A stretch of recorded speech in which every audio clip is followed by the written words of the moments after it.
Chers amis, bonjour et bienvenue pour cette nouvelle édition de notre émission Faire École. J'ai aujourd'hui le grand plaisir de recevoir Pierre Misevic, professeur de classe préparatoire, et le thème que nous allons aborder ensemble est celui de l'enseignement, de l'état de l'enseignement du français. Tout le monde a été impressionné, choqué, abasourdi par les résultats récents de PISA 2022, qui montrent un effondrement de la maîtrise de notre langue par nos élèves dans cette comparaison internationale. Il faut souligner que les élèves qui ont subi les textes de PISA ont tous, toute cette génération-là, a subi les conséquences des réformes de l'enseignement initiées sous le mandat de M. François Hollande.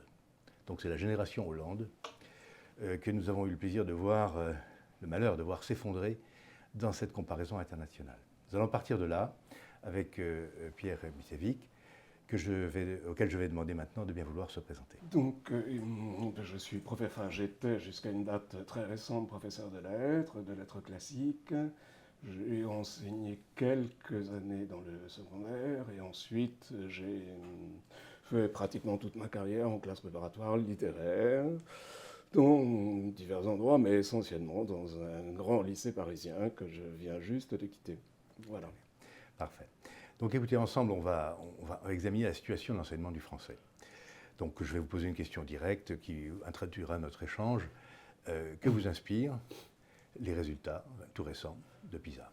Donc, alors, ces résultats concernaient essentiellement, d'abord les mathématiques, c'est de cela qu'on a parlé, mais aussi de la compréhension de l'écrit. Bon, il y avait un second point qui était encore plus catastrophique que le premier, qui concernait les mathématiques. Donc, la compréhension de l'écrit, évidemment, si on ne comprend pas un énoncé, on ne peut pas travailler dessus. Donc, et tout cela vient, évidemment, de l'effondrement de l'enseignement du français et du peu de compréhension que montrent les élèves, enfin beaucoup d'élèves, un élève sur 3, lorsqu'ils arrivent en 6e.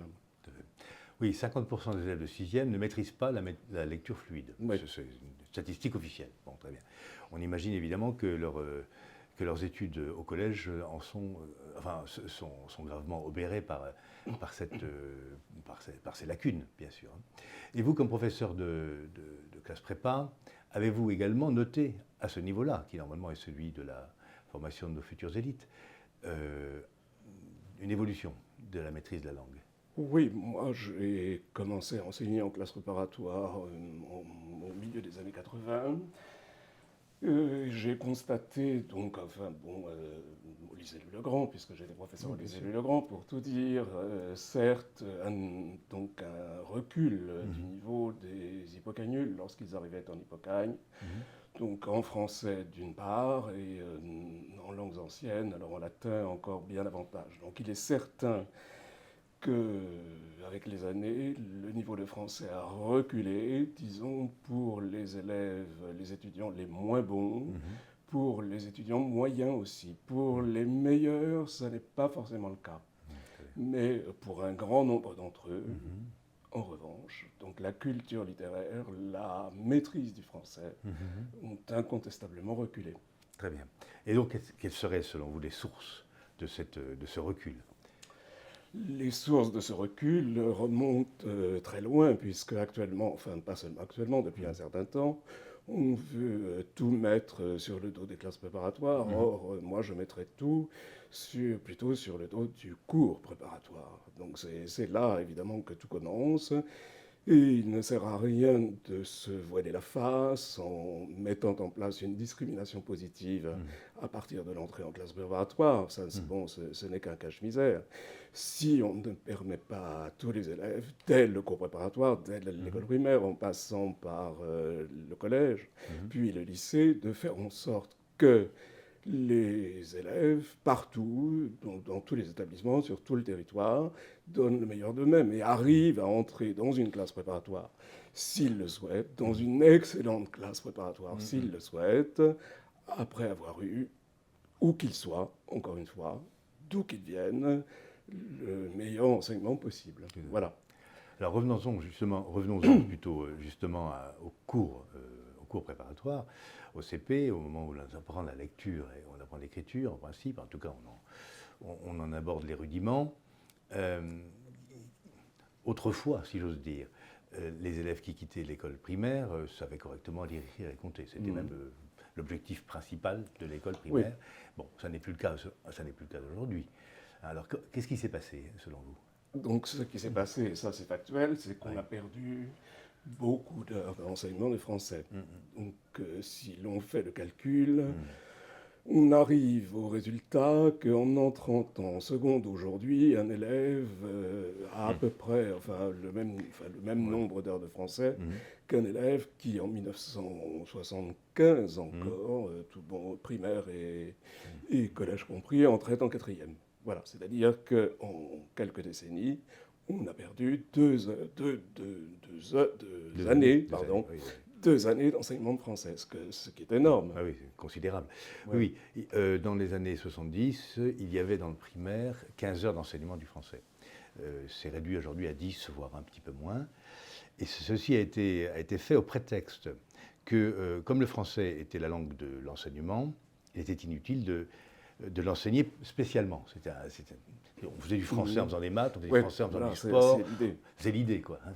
Et manifestement, cette idée est une idée folle, puisque on a considéré que le français, étant la langue maternelle en principe des élèves, ce qui n'est pas le cas, ce qui n'est vraiment plus le cas partout, n'avait pas besoin d'être enseigné spécifiquement. Oui, d'autant plus en effet que c'est loin d'être le cas pour tous les élèves. Bien sûr. Et même s'il s'agit de la langue maternelle, eh bien évidemment, ça ne signifie pas que les élèves, que les enfants connaissent le système de la langue, le fonctionnement de la langue, la grammaire, la syntaxe, tout ce qu'il faut connaître pour maîtriser le français d'une part, pour ensuite faire de bonnes études de langue étrangère, vivante et ancienne. On y viendra après, donc à partir d'une bonne connaissance, la meilleure possible, de sa propre langue. Or, donc on voit bien que à l'école primaire, le programme est de plus en plus maigre, puisqu'on n'est pas censé, par exemple, on n'est pas censé aujourd'hui aborder le mode subjonctif avant la 5e, par exemple. Bien sûr, entre autres, oui, bien sûr. Et cela est dû donc à cette dérive. D'où provient-elle, selon vous? Qu'est-ce qui a bien pu motiver les décideurs du ministère à sacrifier ainsi le français? Sur quel autel l'ont-ils sacrifié, au fond? Donc, effectivement, tout d'abord, ce que vous disiez, l'idée que le français, de toute façon, on le connaît, par nature, en quelque sorte. Et puis, ça s'inscrit dans une logique malheureusement beaucoup plus large, qui est celle du dénigrement de soi.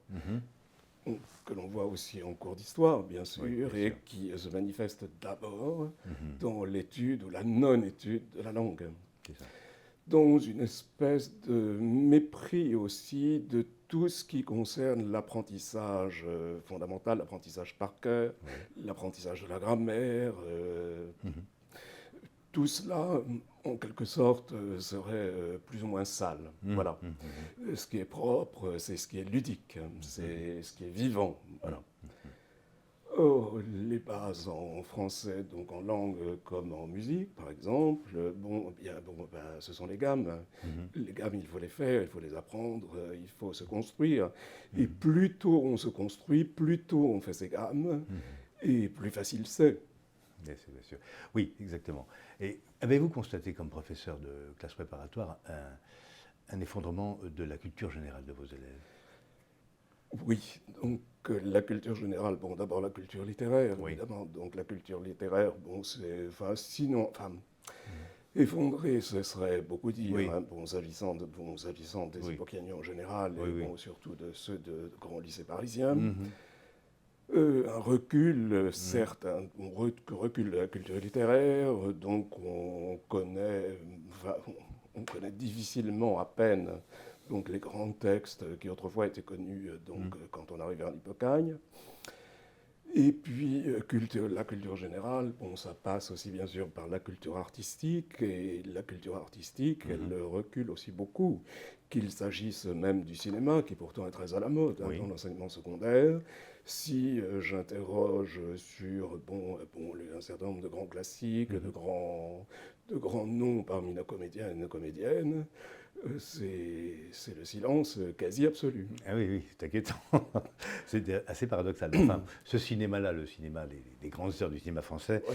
les très riches heures du cinéma français, ça, je pense que ça passe très loin, très très loin au-dessus de nos Donc élèves. là, bon, je parle du cinéma, mais je Oui. peux parler aussi de la musique. Bon, si je fais un parallèle entre Oui, telle ou telle œuvre littéraire oui. française ou latine Oui. et tel ou tel opéra, Mhm.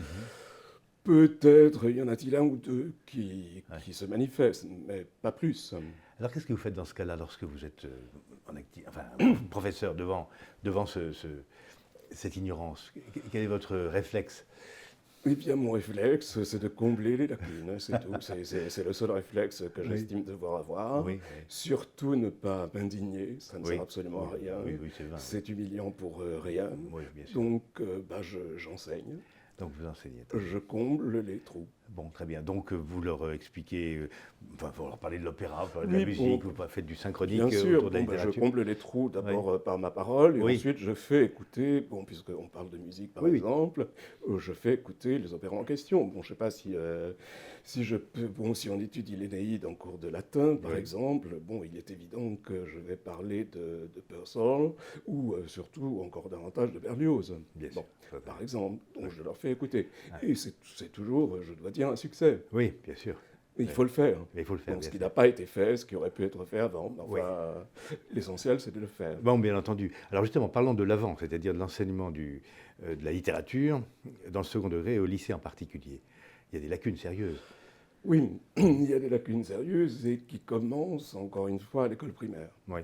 Puisque, donc, il n'y a pas si longtemps à l'école primaire, on étudiait déjà des Oui. petits textes, on faisait des dictées sur des textes littéraires, ce qu'on fait de moins en moins.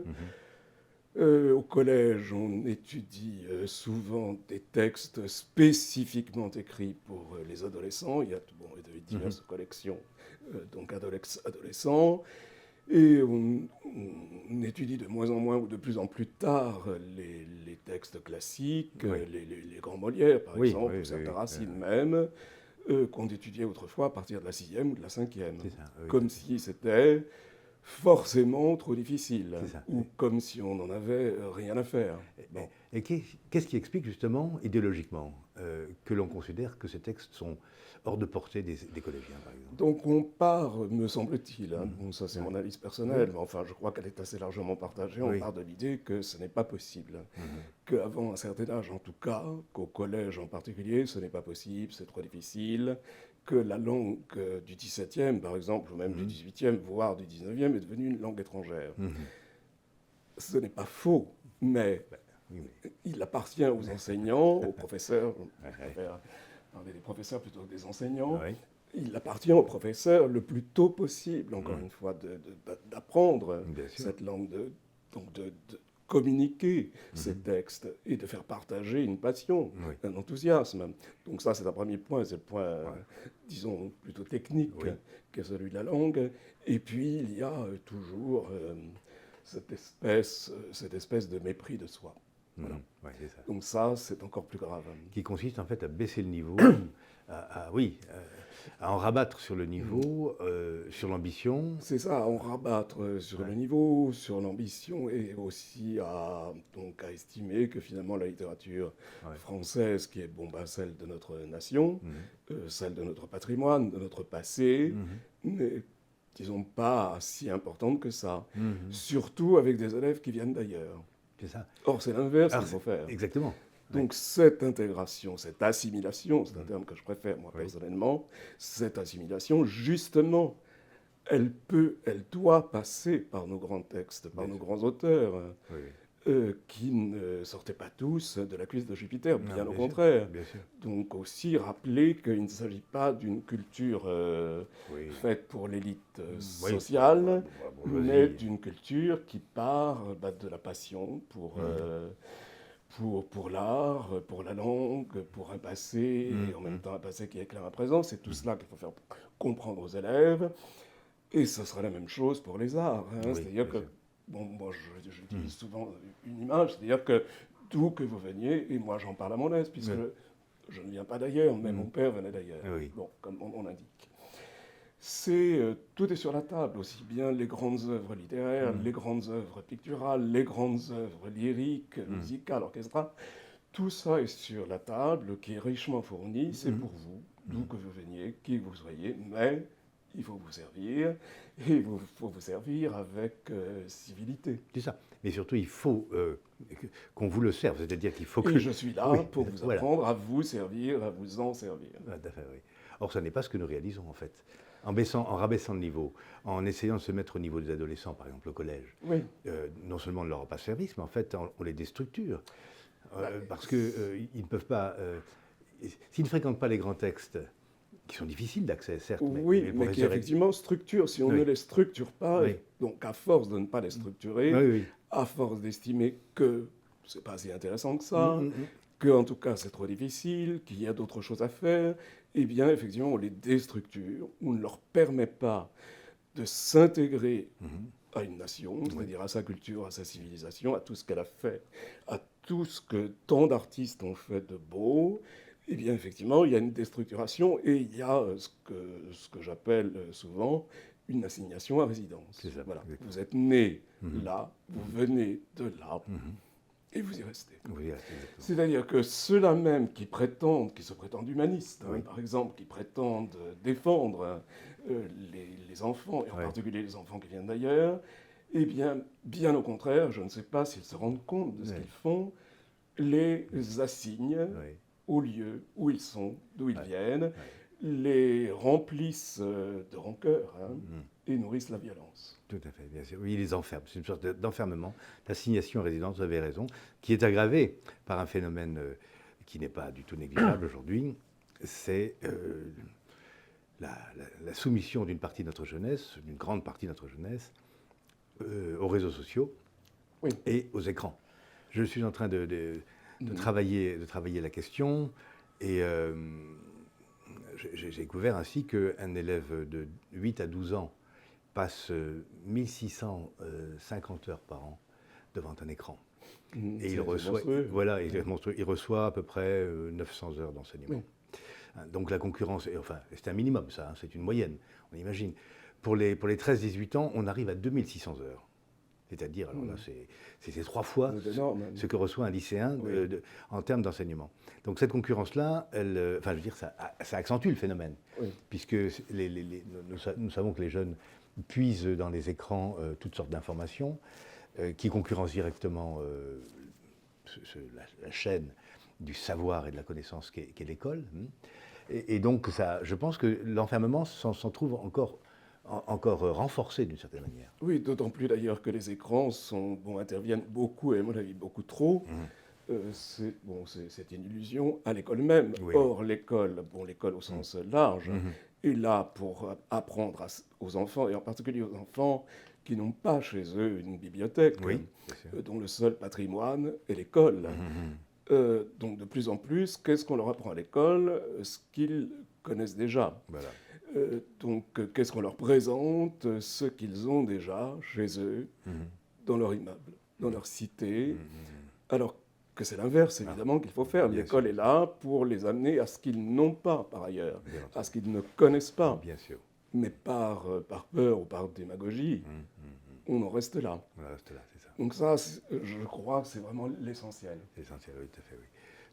Oui, tout à fait, je suis d'accord avec vous. C'est quelque chose de... Ça devient un problème essentiel puisque, en laissant d'une certaine manière la société investir l'école, y compris dans les thèmes étudiés, au motif qu'il faudrait être en phase avec le monde tel qu'il est, on n'arme pas nos élèves précisément pour interpréter le monde et le comprendre. C'est ça, que l'école soit en phase avec le monde tel qu'il est, oui, mais en même temps, l'école est un sanctuaire et l'école est là pour transmettre une instruction. Avant une éducation, une instruction. Bien sûr. Et l'instruction fondée sur les fondamentaux, Parmi les fondamentaux, le premier fondamental, le français. C'est la langue, bien sûr, Voilà. bien sûr. Alors, parlons également maintenant, si vous voulez, des langues anciennes, qui ont pratiquement disparu du paysage du collège, à peu de choses près, quoi. Alors, elles n'ont pas complètement disparu, Non, mais elles ont disparu en grande partie. Oui. Enfin, elles se sont effacées en grande partie. Et là, moi, j'ai un ennemi en particulier, qui est M. Blanquer. Pourquoi ? Parce que M. Blanquer, c'est du passé, mais c'est du passé encore assez présent quand même. Hein. Comment s'était-il présenté, donc ce grand ministre de l'Éducation nationale, vanté par l'épouse même, grand professeur, comme on le sait, par l'épouse même du président de la République, donc a fait sa publicité tout de suite, je pense que vous vous en souvenez, sur les langues anciennes. Il s'est présenté comme le héros, le chevalier blanc des langues anciennes. Qui a rétabli l'enseignement, voilà, qui soi-disant a rétabli l'enseignement des langues anciennes. Or, qu'est-ce qu'on constate ? C'est que, loin d'avoir progressé au collège, l'enseignement des langues anciennes a reculé, et qu'au lycée, il a encore bien davantage reculé. Au lycée, par exemple, il y a les statistiques en 2022, je crois, il y avait 3% de lycéens qui étudiaient une langue ancienne, soit le latin, soit le grec. Ne parlons pas de ceux qui étudieraient par hasard les deux langues. Donc, la situation des langues anciennes est absolument catastrophique. Pourquoi ? Parce que, déjà dans les textes officiels, le latin et le grec, donc le latin que l'on commence un tout petit peu en 5e et surtout en 4e, le grec que l'on commence tardivement, maintenant en 3e, figurent parmi les enseignements facultatifs, laissés plus ou moins au libre choix de l'administration, en concurrence avec beaucoup d'autres choses, notamment les langues régionales. Donc, en général, d'après ce que je sais, puisque je me renseigne quand même à droite et à gauche, en général, il y a des heures de latin. Mais comment ? D'abord, combien ? Est-ce qu'il y a toujours les 3 heures de latin en 4e et en 3e obligatoires ? Donc, qui figurent en tout cas sur les textes ? Non, bien sûr que non. Donc on s'arrange pour en donner 2, pour faire un groupe 4e, 3e. Enfin, ça dépend beaucoup de l'établissement. Quant à l'enseignement du grec, il dépend encore plus évidemment du choix face à d'autres possibilités du chef d'établissement. Pour dissuader les élèves, évidemment, il y a divers moyens, en particulier de mettre ces heures soit entre midi et 2, soit, donc aussi bien au collège qu'au lycée, et surtout au lycée, soit entre 5 et 6, et là c'est vite fait, on fait vite des économies sur le dos des langues anciennes. Donc, ce qui se produit, c'est que l'école de la République est niée, puisque dans certains endroits, surtout les collèges et les lycées du centre-ville, on a à peu près, je dis à peu près parce qu'on a rarement vraiment ce qui est inscrit sur les programmes et ce qu'il faut. On a des heures.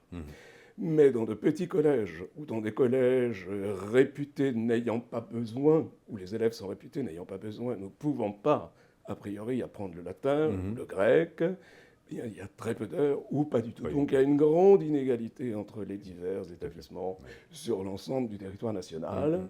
Et c'est pour cela que lorsque des élèves arrivent en Hippocagne, quand même, choisissent l'Hippocagne, où l'enseignement d'une langue ancienne est obligatoire, ils pensent, donc soit ils n'ont pas fait de langue ancienne, donc ils commencent la langue ancienne, et il y a des cours qui sont faits pour ça, le grand débutant, en Hippocagne. Soit pire, ils pensent avoir étudié le latin ou le grec, parfois le latin et le grec, et ils s'aperçoivent qu'en fait, ils ne l'ont pas étudié. Parce que qu'est-ce qui se passe ? Lorsque les heures sont données, lorsqu'il y a un enseignant, lorsque cet enseignant est par hasard, je dis par hasard, j'exagère un petit peu, mais enfin certifié ou agrégé de lettres classiques, puisque ce n'est pas toujours le cas, donc lorsqu'il est compétent, eh bien, il est rare, malheureusement, qu'il enseigne effectivement aux élèves le latin ou le grec.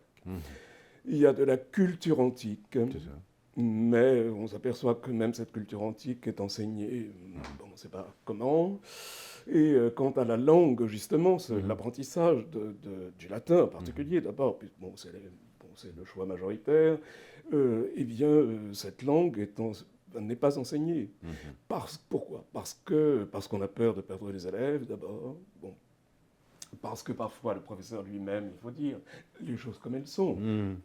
le professeur lui-même choisi non pas parmi les certifiés de lettres classiques qui sont de plus en plus rares, donc il n'y a pas le personnel nécessaire, on fait appel, dans le meilleur des cas, à un certifié de lettres modernes, ou à un professeur qui enseigne d'abord une autre matière et qui a passé Ah.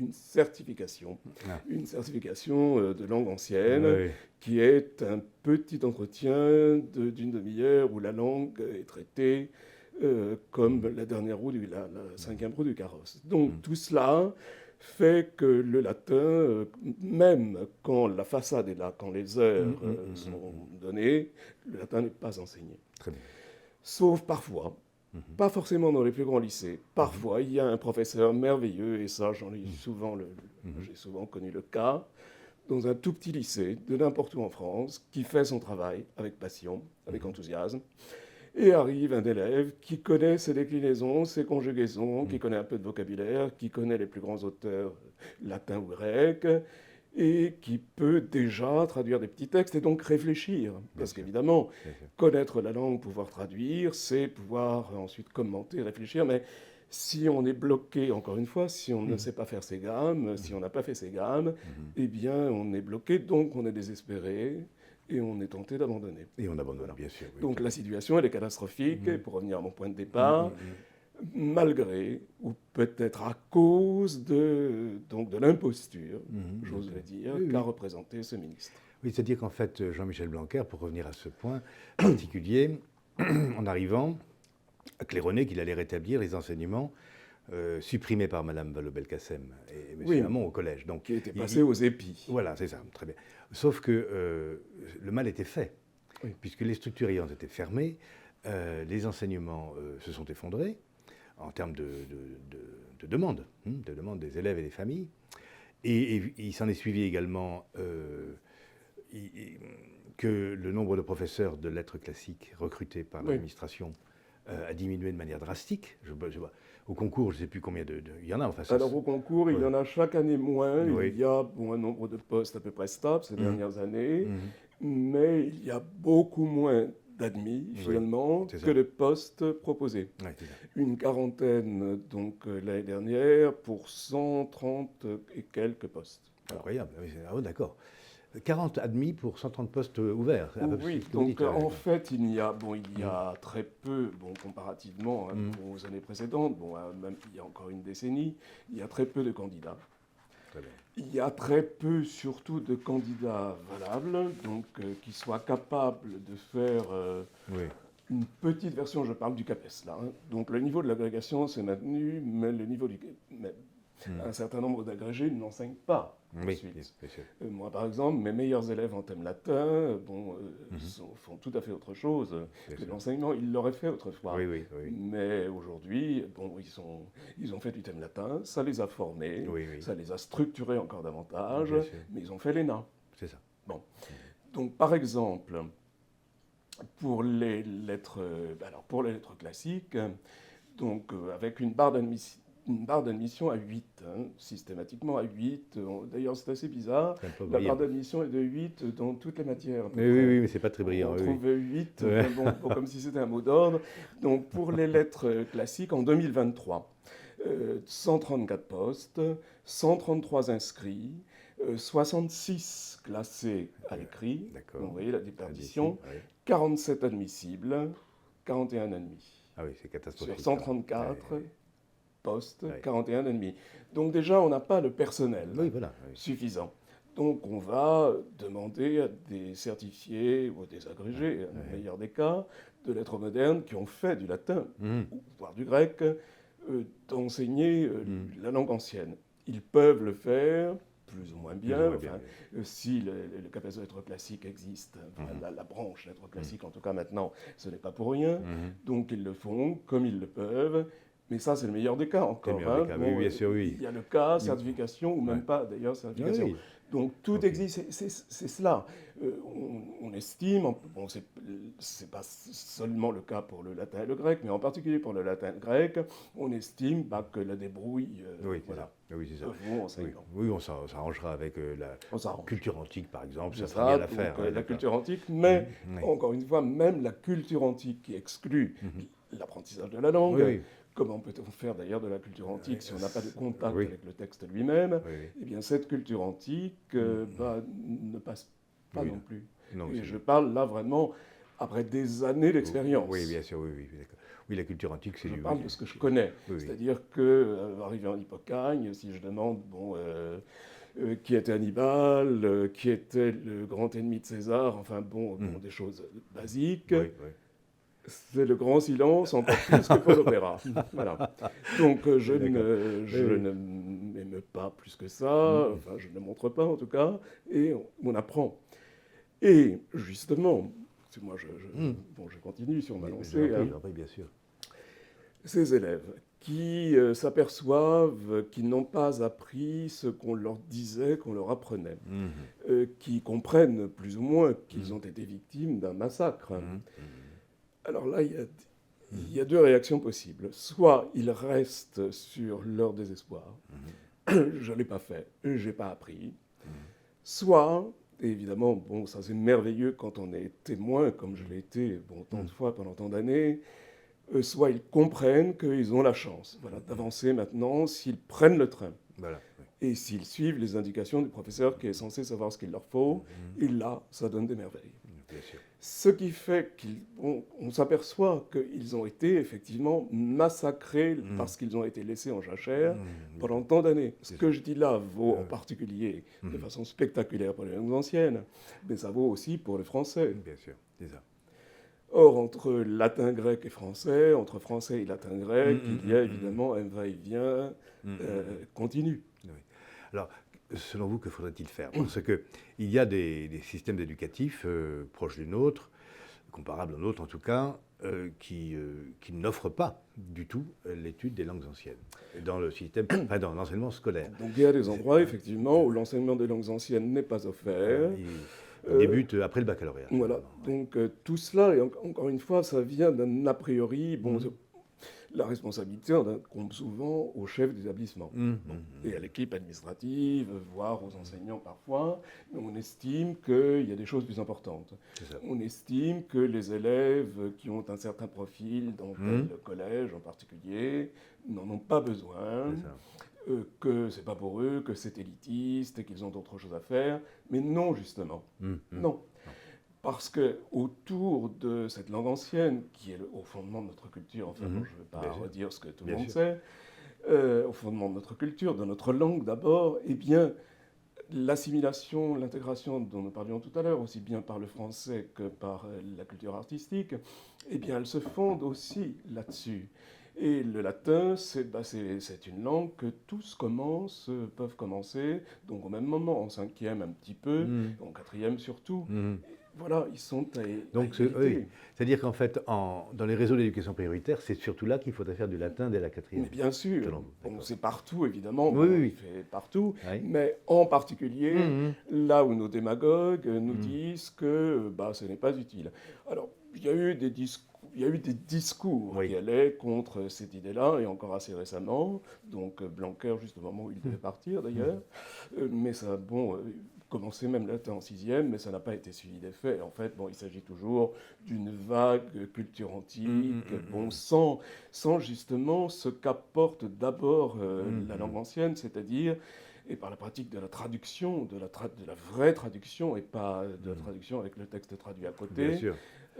C'est-à-dire d'une rigueur, d'une structure. Combien d'élèves, et déjà quand j'enseignais dans le secondaire autrefois, m'ont remercié, donc par le biais justement de la langue ancienne en particulier, mais aussi du français, de leur avoir apporté cette rigueur, cette structure qui leur manquait, et ils sentent justement que ça leur manquait.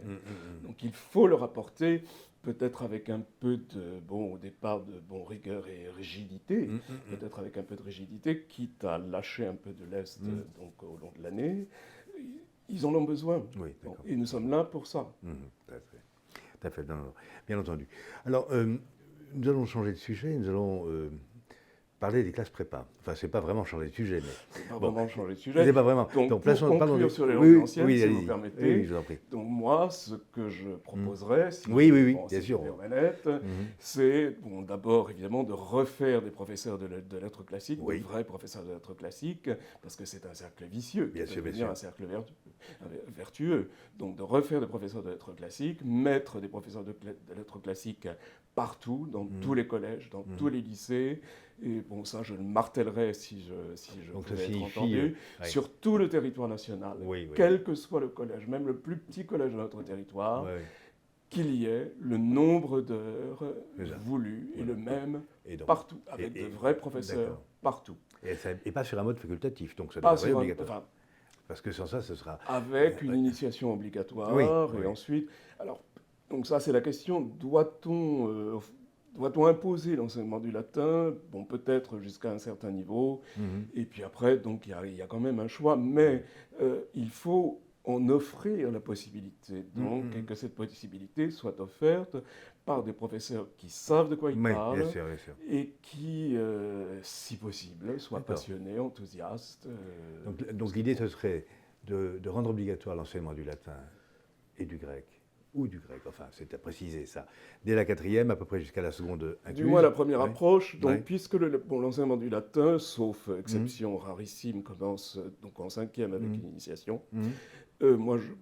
Cette initiation, il faut qu'elle soit obligatoire D'accord. afin que chaque élève voit ce dont il s'agit et qu'elle soit faite sérieusement, Oui. culture et langue. Très bien. Et en accord, en relation étroite avec l'enseignement du français. Et après, peut-être continuer obligatoirement en 4e, c'est possible. Et puis après, le choix intervient. Oui, Mais pour qu'un élève puisse vraiment choisir, il faut qu'il sache de quoi il s'agit. bien sûr, bien sûr. Oui, bien entendu. Or, actuellement, beaucoup d'élèves ne le savent pas. Absolument, bien sûr. Oui, ils l'ignorent tout bonnement. Bien Ils ne sûr. le savent Oui, pas, oui, oui. ne le sauront jamais, Oui, oui.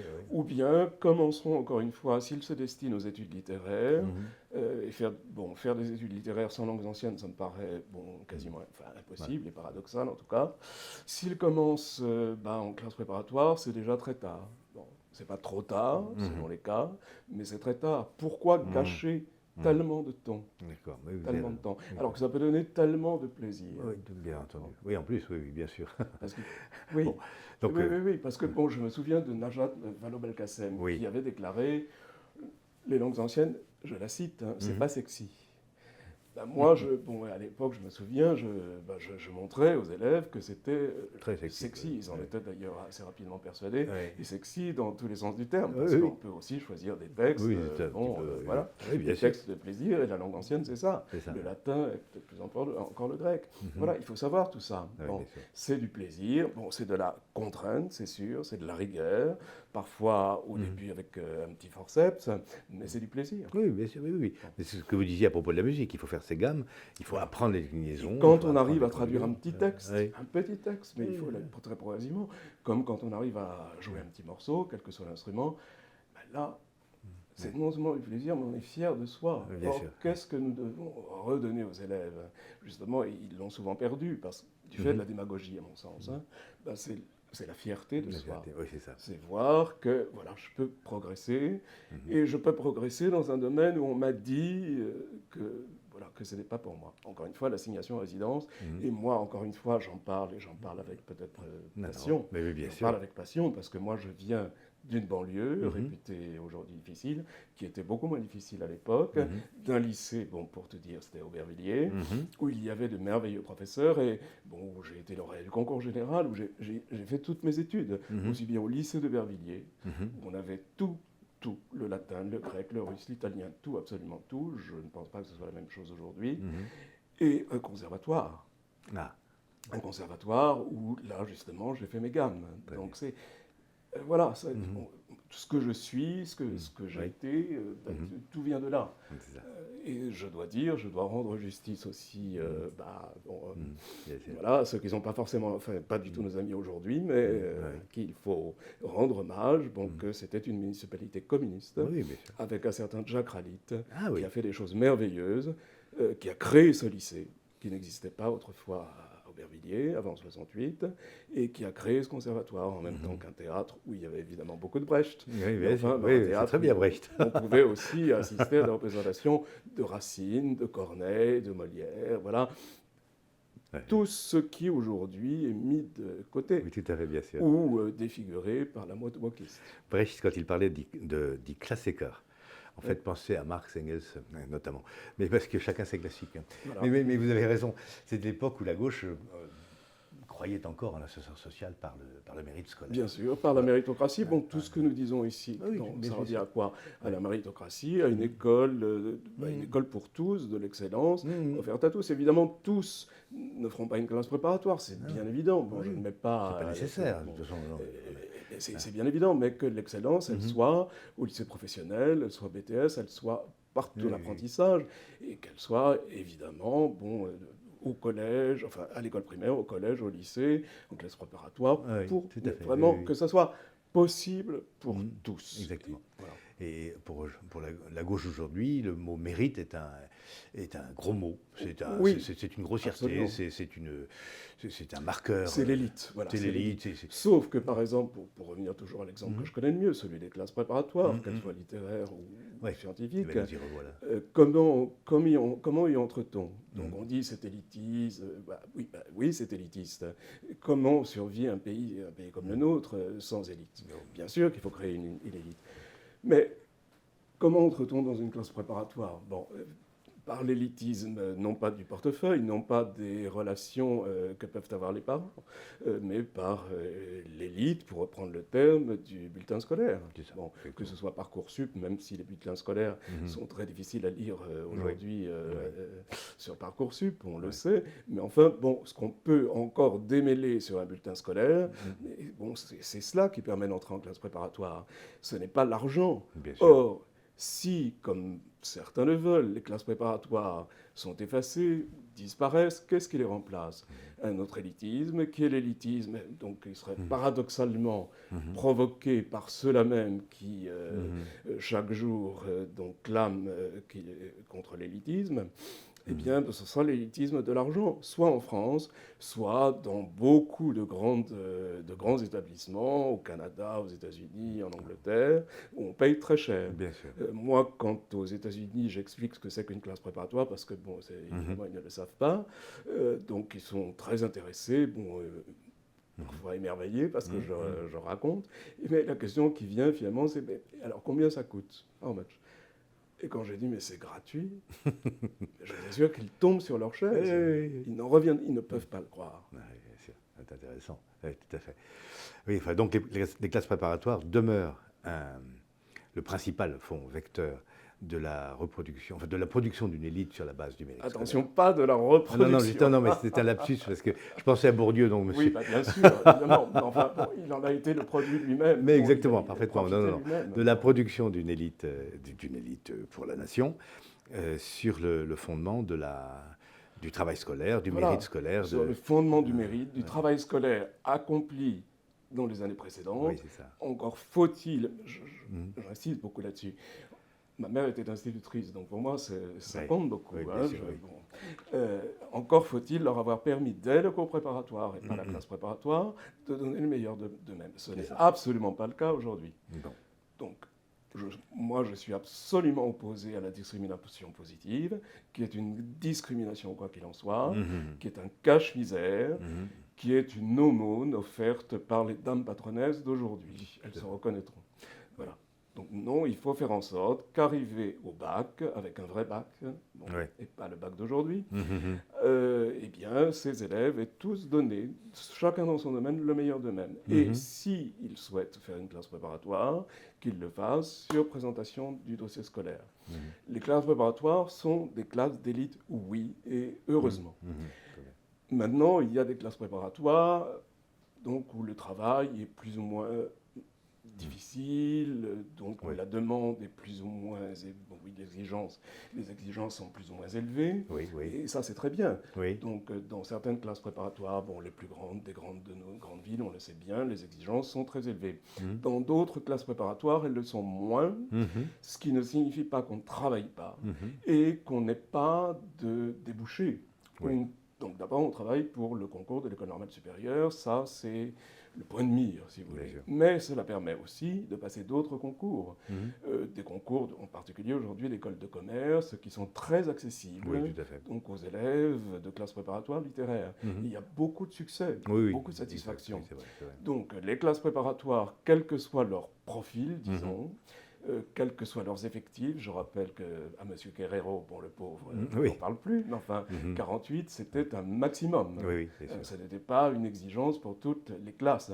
Certaines classes préparatoires, justement, où Mhm. les élèves donc, ont un niveau au départ, en tout cas Mhm. moins élevé, bénéficient d'effectifs moins Oui. élevés aussi. Bien sûr, bien Et c'est sûr. très bien. Mhm. Il faut garder tout ça. Oui, oui, bien sûr, tout à fait. Vous avez raison. Alors, vous parliez du baccalauréat, justement. On pourrait peut-être faire une petite incise là-dessus. Euh, le baccalauréat, en fait, on peut dire que Jean-Michel Blanquer l'a tué. C'est terminé, il l'a achevé d'une certaine Oui, manière. il hein. l'a achevé, Ouais, donc ouais. c'était pratiquement... Puisque, bon, il n'en évident. reste rien, il n'est pas pris en Voilà. compte dans Parcoursup. Ce qui reste du bac dans Parcoursup de mémoire, c'est le contrôle continu, qui représente 40% de la note finale. C'est tout ce qui est pris en compte. De toute façon, le baccalauréat est passé après le fonctionnement de l'algorithme, donc en fait, il ne sert même plus à accéder à l'enseignement supérieur. Et nous considérons, au sein du groupe Rassemblement national, l'Assemblée nationale, qu'il faut restaurer la dignité académique et du baccalauréat, et aussi sa portée sociale, et en faire ce qu'il était autrefois, c'est-à-dire le premier grade de l'enseignement supérieur. On en est très très loin, on s'en est éloigné, on est à des années-lumière. Qu'est-ce qu'il faudrait faire pour restaurer le baccalauréat, à votre avis? Alors, pour restaurer le baccalauréat, déjà, il faudrait en faire un véritable examen. Oui.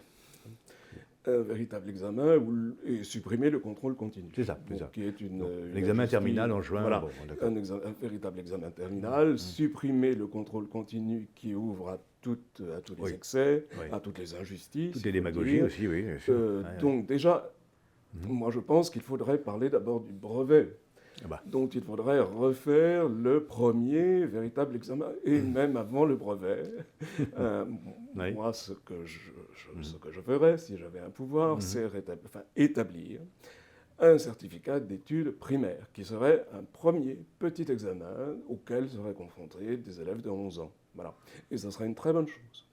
Puis un brevet qui ne serait pas une caricature comme il l'est encore aujourd'hui, malgré les annonces de l'ex-ministre, de M. Attal. On ne sait pas ce que va proposer Mme Belloubet.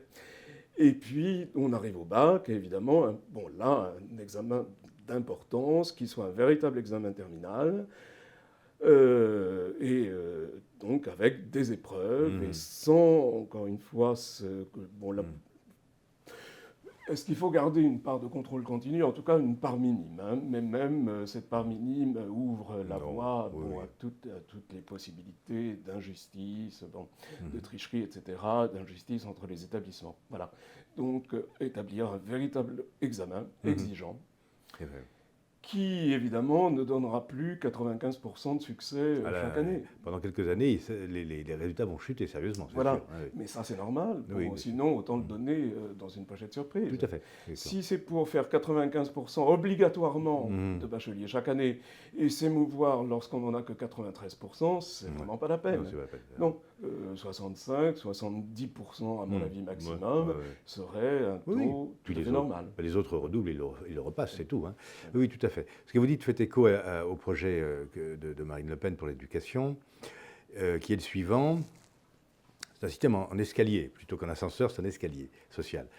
Enfin, en l'occurrence scolaire et académique. À l'issue de l'enseignement primaire, examen de passage en sixième. Examen de passage en sixième. Donc l'équivalent de ce que vous dites. Bon. Ensuite, le brevet. Le brevet devient un examen de passage en seconde, un examen de passage et d'orientation, mais avec un niveau qui permette de vérifier que l'élève est capable de suivre en seconde, pas ce que l'on trouve aujourd'hui, qui effectivement est de pure démagogie. Le brevet, bien sûr, le brevet ne repose beaucoup sur un contrôle continu. Oui, le brevet ne vaut rien. Voilà, il faut le dire, il ne vaut rien. Les notes moyennes, les résultats moyens sont rehaussés forfaitairement par les inspections académiques sur instruction. Tout cela, nous le savons. Là aussi, comme partout, il faut maintenir les apparences. Oui, bien sûr. Donc, nous faisons ça. Donc, l'idée, ce serait de redonner de l'exigence aux enseignements. Sixième examen de passage, pour entrer en sixième. Seconde, enfin, examen, le DNB, le diplôme national de brevet, devient un examen de passage en seconde et un examen d'orientation. Et le baccalauréat redevient un examen de passage dans l'enseignement supérieur. Et ce sont ces résultats, effectivement sans contrôle continu, hein, ce sont les résultats au baccalauréat qui sont analysés par l'algorithme.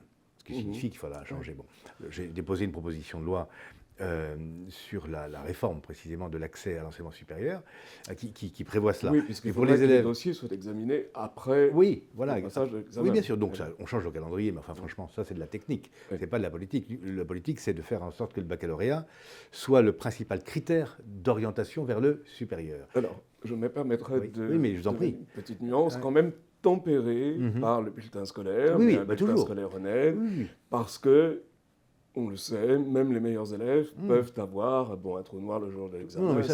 Donc un accident peut toujours arriver. Donc il faut aussi tenir compte du bulletin scolaire, mais avec des notes qui soient réalistes. Hein. Là aussi, il faut voir les choses en profondeur. Et évidemment, si le bac est un véritable examen exigeant, eh bien, il doit faire son office d'examen de passage. Mais encore une fois, tempéré quand même par les notes de l'année. Oui, nous sommes d'accord. De toute façon, le bulletin scolaire a toujours été utilisé par les jurys du baccalauréat pour rattraper des élèves qui, manifestement, avaient connu une sorte de passage à vide au moment de l'examen. Ça arrive. Hein, bon. Et puis ensuite, donc, Parcoursup utilise le baccalauréat comme principale source d'information sur le niveau scolaire et sur le profil scolaire de l'élève. Est-il plutôt attiré par les sciences, par les humanités, par la technique, etc. Donc le baccalauréat doit être repensé comme cela, comme une sorte de facteur d'orientation aussi. Et la proposition de loi prévoit que pour les étudiants donc, qui ne seraient pas au niveau, on réintroduirait un semestre ou une année de propédeutique. Oui. Parce que certains en ont bien besoin quand même. Oui. Parce qu'ils sont peut-être bacheliers, mais enfin c'est un baccalauréat parfois obtenu un peu de justesse ou rattrapé. Ils sont donc étudiants, mais manifestement, dans la voie qu'ils ont choisie, ils n'ont pas le niveau par exemple de culture générale requis. Un étudiant juriste, par exemple, qui a une culture générale défaillante ou déficiente plutôt, peut bénéficier d'un semestre de propédeutique, de remise à niveau, pour lui permettre précisément d'installer le projet, quoi. Bon, très très bien. Alors, ce qui ne serait en revanche pas le cas, moi je m'insurge aussi contre le projet de M. Attal d'une espèce de propédeutique à l'entrée en seconde. Oui, alors ça c'est un truc, c'est quelque chose d'étrange.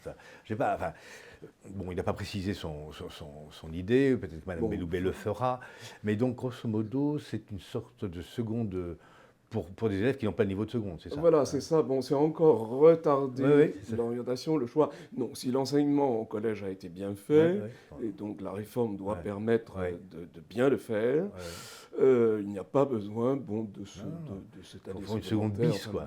En fait, ce qui crée, c'est une seconde de niveau pour des élèves qui n'ont pas le niveau de seconde. C'est-à-dire, c'est une sorte de marchepied pour arriver à la seconde. C'est un nouvel écran de fumée. Oui, exactement. Il faudrait mieux que... En revanche, donc, s'agissant du collège, évidemment, il faut établir des niveaux. Oui. Mais moi, personnellement, je pense que les groupes de niveaux, ce n'est pas la bonne solution. Je suis pour les classes de niveaux. D'abord parce que, et on le voit bien en classe de première et terminale, le groupe classe est défait, dissous, et c'est une très mauvaise chose. Oui, les élèves ne savent plus où ils sont. Oui. Donc il faut maintenir le groupe classe, et encore plus en sixième qu'en première. Bien sûr. Donc il faut maintenir le groupe classe, et bien souvent les élèves qui sont faibles en français, donc ça c'est la première des choses, encore une fois, on revient au point de départ. Donc si le niveau est faible en français, il a des risques d'être faible dans toutes les autres matières. Donc des classes de niveau, en sixième, cinquième, quatrième, troisième, mais évidemment avec des passerelles. Chaque année, on peut passer d'un niveau à l'autre, soit dans un sens, soit dans l'autre, et il ne s'agit absolument pas, mais ça c'est la mauvaise foi de qui on sait, il ne s'agit absolument pas de tri sélectif, comme ils disent. Tri social. Au contraire, puisque mettre tous les élèves dans le même panier, dans la même classe, c'est interdire aux meilleurs d'aller jusqu'au sommet où ils peuvent aller, et plus encore aux moins bons de progresser. Oui, bien sûr. Ils sont tous noyés, donc les meilleurs peuvent s'en tirer, et surtout, bien sûr, comme d'habitude, ceux qui ont à la maison ce qu'il faut. Bien sûr, oui, qui compense en fait en dehors de l'école. Voilà. Toute l'école n'offre pas, je suis d'accord avec Bien vous. au contraire. Donc ce que vous ça, préconisez, Monsieur Ivcevic, c'est la fin du collège unique, hein, c'est clair. bien Bon, sûr. ben, bien sûr. Et donc, alors ça ne risque pas d'advenir dans les mois qui viennent ou dans les 3 ans qui nous restent avant les Non, élections. mais même les groupes de niveau, Oui. c'est une illusion, Oui. et de toute façon, ça ne sera pas fait. Oui, oui. Madame Belloubet a déjà affirmé à plusieurs reprises publiquement, y compris récemment à l'Assemblée nationale, que, évidemment, elle ne toucherait jamais au collège unique, n'est-ce pas? Bien sûr, rassurons-nous. Oui, rassurons-nous, voilà exactement. Comme elle ne peut pas non plus prononcer le mot niveau, elle dit qu'il y a des groupes. C'est ça. Des groupes de quoi? On ne sait pas. Des groupes de groupes. Bon. Des groupes qui désagrègent la classe, qui amènent à la suppression d'heures existantes, puisque donc, pour créer ces groupes, il faut des moyens, bon, puisque c'est pas un moyen constant, il faut des moyens financiers, il faut des moyens humains. J'ai vu par exemple que les heures de chorale allaient être supprimées pour la création de ces... Bien sûr. Donc si on crée des groupes de niveau, ce qui est déjà, à mon avis, est encore une fois une mauvaise solution, aux dépens d'enseignements qui existent et qui sont essentiels. Pour la chorale, c'est essentiel. Bien sûr, bien sûr. Parce que justement, ça permet aux élèves de se regrouper, de donner autre chose d'eux-mêmes, de faire sortir de leur corps et de leur esprit quelque chose de beau. Ça, c'est absolument indispensable. Et dans chaque établissement, il devrait y avoir une chorale. Bien sûr. Alors... Donc si ces groupes de niveau se font aux dépens de quoi que ce soit d'autre, ça ne sert à rien. Vous voyez, on est typiquement dans en même temps macroniste, puisque le président de la République a souhaité, dans sa déclaration la plus récente sur l'école, qu'il y ait un club de théâtre par établissement. Très belle. Bon. En fait, ça existe pratiquement déjà. Mais, bon, mais si en même temps, précisément, on supprime la chorale, dire on fait une chose et l'exact inverse. Pour créer ces groupes, on le sait, et d'ailleurs, les professeurs le savent bien, c'est l'une des raisons pour lesquelles il y a des mauvaises raisons, mais ça, c'est une bonne raison pour laquelle ils s'insurgent, contre ces groupes de niveau, c'est que ces groupes sont créés aux dépens d'autre chose. Encore une fois, ce n'est pas la solution. Non, bien sûr, ce sera un moyen constant, c'est très compliqué à mettre. De toute façon, nous allons observer ça. Moi, en tant que député référent pour l'éducation, je vais observer ça de très très près. Et je vais voir comment Mme Belloubet-Frière va se dépêtrer de ses contradictions. Puisqu'elle-même, n'y croyant pas elle-même, opposée à tout ce qui peut être niveau, comment pour être... Non, je pense qu'elle est trop contente que ça se passe mal. C'est un petit peu comme pour l'uniforme d'ailleurs. Juste une petite. Bien sûr, mais c'est la même chose. Une excurse. Pour l'uniforme, c'est pareil. Ça hein. risque d'être au cas par cas. Voilà, on n'y croit pas du tout. Donc là encore, l'école de la République nationale se trouve elle-même dissoute, puisque ça ne sera pas la même chose ici et là. Bien sûr. Oui, tout à fait. Ça procède du processus de déconstruction de l'école de la République que nous ne cessons, nous, politiquement, de dénoncer, et à quoi nous voulons nous opposer dans 3 ans. Bien, Monsieur Ivcevic, je pense qu'on arrive à la fin de notre entretien. Nous nous reverrons, si vous en êtes d'accord, pour travailler éventuellement une proposition de résolution sur les principes de l'enseignement du français. Une résolution, je le dis pour nos auditeurs, c'est la possibilité offerte aux législateurs d'indiquer au gouvernement la voie à suivre, le cap qui doit se fixer pour rétablir ou établir une politique publique. Comme nous considérons, vous et moi, et je pense que nous sommes beaucoup plus nombreux, qu'il est vital, c'est pas urgent, c'est vital, de rétablir un enseignement du français digne de ce nom dans l'enseignement scolaire, une proposition de résolution pourrait aller dans ce sens, en expliquant, sur la base d'une présentation, d'un bilan de la situation, pas difficile à adresser du reste, en expliquant par quel levier on peut rétablir dans notre école un enseignement du français qui soit la base de tous les autres enseignements. Oui, ça commence évidemment au primaire, et ça commence par une augmentation réelle des horaires au primaire. Des horaires, tout à fait. Donc un retour aux horaires de 68. Oui, c'est assez simple à faire entre nous d'ailleurs, puisqu'il suffit de rétablir l'enseignement le mercredi matin, et on gagne tout de suite 3 heures, ça fait 108 heures par an, c'est déjà un début. Et ça peut se faire, alors là, ça peut se faire aux dépens d'autres choses qui ne sont vraiment pas essentielles, et en particulier à l'école primaire. Oui, bien entendu, on est bien d'accord. Et puis donc, on pourra également, ça c'est prévu aussi dans le programme, rallonger l'année scolaire, puisqu'elle est quand même Je pense qu'un élève français n'a que 178 jours d'enseignement, il me semble, de mémoire, ce qui est très peu. Donc nous grignoterons les petites vacances qui, de toute façon, de la vie générale, sont trop longues, puisque les enfants s'ennuient et sont oisifs, les parents ne savent plus quoi en faire. On pourra grignoter de ça et donc faire davantage d'enseignement. Et dans ce temps gagné, évidemment, insister sur les fondamentaux. Et en particulier le français. Voilà, le français, les maths, l'histoire, les fameux fondamentaux. Très bien. Monsieur Misiewicz, je vous remercie beaucoup pour cet échange. À vous. J'espère que cela intéressera, j'en suis sûr, nos téléspectateurs, si j'ose dire. Je leur dis à bientôt pour une nouvelle émission de Faire École. Au revoir. Au revoir.